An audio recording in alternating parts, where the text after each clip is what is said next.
Això va a internet. Que quan una persona se compra una camisa, se pren la mida del cos pel coll i se sap la mesura del cos d'aquella persona, molt aproximada. Llavors hi ha colls més oberts, coll més tancat, coll de cisne, coll més ample, Exacte.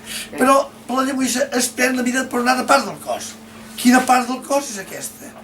Molt important, vital, els ombros, per la respiració. Llavors, si un se posa aquesta mesura, ja té la mida exacta. Posem-hi aquesta, si us sap greu. Molt bé. Gràcies, macos. Bé, doncs apa. Què més macos?